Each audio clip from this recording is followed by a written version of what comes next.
And in a 5, 4, 3, 2, 1, presto, changeo, battle. Hey guys, welcome back as always, my name is Lazar. And as you can plainly see, my friends, it's finally that wonderful time. It's Burai time.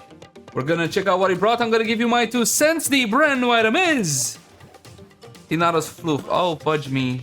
It's a floof, but some of you might have already known what we're gonna be getting. And I'll be honest, I don't care about these things at all. But this one is kind of cute. You know what would be cute? If I could actually buy some of these IRL, then give them to my baby. I'm sure she would have fun playing around with them. So there you go. Inaros Floof coming at you for 120 ducats, 90,000 creds. Nice and cheap. We got Prime Stabilizer. Now this is a brand new mod for your rifles. It's minus 85% weapon recoil. The last time they brought something like this, I remember the community reacted not very happily. But hey guys, you don't have to buy it, you don't have to get it. It's not a Prio 1, it's barely a Prio 2, it's situational at best. And you can skip it entirely. 300 ducat and 220,000 credits. I'll tell you what though, more options is better. Especially when you have nothing left to do in Warframe but grind pointless things. Not that this is a pointless thing, but it's almost a pointless thing. So there you go, brand new mod, Prime Stable, and the Leyzar for your rifle. Speaking of which, we also got the Old Blood login music. If you're not familiar with the Old Blood, I think it was the Grendel update. Now I'm spitballing here, correct me if I'm wrong in the comment section down below, as I know you fantastic people like to do. And you also get a Corpus Glyph. Is this new? I don't know, correct? Is this new? It's a glyph. I mean, can you put it on your... You can't, right? It's a Corpus Glyph, so if you're all down for Grofit, this one will probably appeal to you. Now let's get over to the nitty-gritty. We're talking about the mod, the actual important things. We already went over Prime Stabilizer, Prime Steady Hands, Prime Fast Hands. Everybody's an expert at it, but Steady Hands, this is again a bit situational, a bit niche. Not a Prio 1, most likely a Prio 2 towards 3, simply because, well, again, you're not really gonna be using it all that much. But take a look on the bright side, just like the other one, it is an excellent slot. Minus 85% weapon recoil, again, Prio 2 free buzzkill. Forget about this one entirely, you can get it from the game, you do not need it from Baro. And currently, there are very few builds that actually use it. Prime Firestorm, now this is a bit different. It used to be a whole lot more powerful than it actually is right now. That's 44% blast radius, I think it was 65 or something like that. It's still very relevant on a whole lot of weapons, on explosive weapons obviously. So this is something that you should still have in your arsenal. Make sure to pick up Prime Fire in your storm. Prime ammo stock, once again, we are with magazine capacity, very niche. There are weapons that can get like a big bada boom explosion the more magazine you have, and you want to like chunk up that magazine to make one big bada boom explosion, and then D comes at you with damage attenuation, bruh. And then you get to cry in a corner. But that's not important. Again, this is a situational mod, not a Prio 1, a Prio 2 at best. Prime Bane of the Corpus. When it comes to faction modifiers, you guys should be already aware by this point. But these can be extremely powerful on the right build, on the right setup, yada yada. Especially when it comes to damage over time builds. But the thing is, this is versus Corpus. Corpus are paper anyway. Even if you go level cap, they're still mostly paper. So this is not something I would pick up. As you can see, I didn't actually pick it up. So there you go, you can skip this one entirely. Unless, of course, you're a damage whore. In which case, I'm wasting my breath. Prime Deadly Efficiency. I think this is the 3rd time or the 2nd or the 3rd time this one shows up. Check this one out. It's an arc gun. And I already lost my viewership, but still on reload from empty, 220% damage for 17 seconds. Now that 17 seconds might not be enough if you don't have enough fire rate on the Moussalon, which is an amazing arc gun. The problem here is not the mod itself. The problem here is the fact that arc guns have been ignored by the developer for the longest time. Instead of being the big bada boom cooldown that they wanted initially, now they're basically surpassed by primary weapons and a bunch of secondary weapons. So playing with an arc gun is like plan D right now.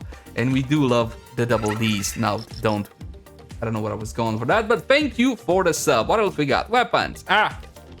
Didn't we just have this one? What are you doing? Does anybody even, do you use AI to make these lineups, or did anybody, we just had it. We just had all of the Prisma weapons. You could have brought the Brave weapons now. Duh, but I don't know. Anyway. This is an incarnon weapon. Yes, you can get the Prisma Angstrum, you can plug it up the incarnon adapter for it and shove it in there. And after that, you get yourself a pretty good incarnon weapon, even by incarnon weapon standards. And you know what? If you're playing on a console, or if you have trouble aiming, or if you just simply do not want to charge your weapon via headshots, this is a solution, since this one doesn't need headshots to charge. Last time I checked. What else we got? Glaxion Vandal. The Glaxion Vandal. Again, when it comes to the Glax, I love this weapon. It's a freeze ray. If you want to get your Mr. Freeze on and all whatnot, the Glaxion Vandal will suffice. There is also a tenant version now, which is better.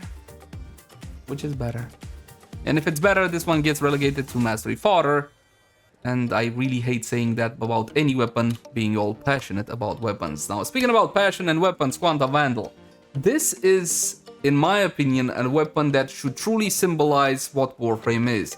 Kooky, quirky, different, special. And I know I'm using a whole bunch of synonyms in there, but you get the bloody point, don't ya? Essentially, this one has two beams, one from the top, one from the bottom. They act like two beams, so it's not just a visual effect. They meet in the center, it does a whole lot of damage, and the alt fire fires these cubes that then can be detonated, and then they can set off this chain reaction to other cubes. So you can set up like multiple cubes and then do. Make it like a chain reaction explosion like that. Is it the meta? Is it best? Is it top? Whatever, no. If you're that kind of player, you should look at my top 10 incarnon weapons or top 10 weapons in Warframe. This is not a top 10 weapon. It gets the job done. I love it and I highly recommend it if you want something with a bit more flavor. And if you're done with the whole, oh, everything needs to be meta. Ugh. Anyway, what else we got? We got cosmetics, and cosmetics are subjective and entirely down to the individual, because what I may like, you may not like, and vice versa. But this is not a cosmetic, Laser, is it? Is it? No, it's not an actual cosmetic. This is the Axi A2, and what does the Axi A2 get you? Well, the Aklex Prime, basically. And the Aklex Prime does not have an incarnon version, but the Lex Prime has one, and it's really actually one of the best secondary incarnon weapons you can get. I love that one. It's basically one of the best, if not the best, actual plasmor style weapon in the game, believe it or not. You should definitely check it out. Promise you won't be disappointed. As for the Aklex, my hope is that eventually we're gonna get the same incarnon adapter to shove it right up its sobre, and everything would be good. For the time being, the only reason to play with the Aklex Prime is the fantastic sound, look, and the whole dual wheel thing. Again, it's got a fantastic, like, thunder sound. Outside of that, I got nothing, boys. Mastery fodder. 3-day resource booster. For this one, you're gonna have to shell out 400 ducats. I still think these should be 20, 30, 40, something like that, just to encourage new players to, you know, get stuck in the game and all whatnot. The credit cost is not really all that relevant, because even for newer players, farming credits can be a pretty straightforward and simple job. Again, more cosmetics, which will be entirely down to you. What I may like, you may not like, yada yada. This does feel like an octopus on your face. Never mind on your face, on your whole head. I guess it can work for various fashion frames and all whatnot. You also get the 10-0 crit emote. This is actually cool. I don't think I ever seen this one before at Baro. I may be wrong, let me know. And I do believe, my friends, that's pretty much it. If you don't have the Sands of Inaros blueprint, if you don't have Inaros, pick up the Sands of Inaros blueprint. That will eventually lead you to die Warframe. And if you already have Inaros, you should use him to visit Baro. Hint, hint, hint, hint.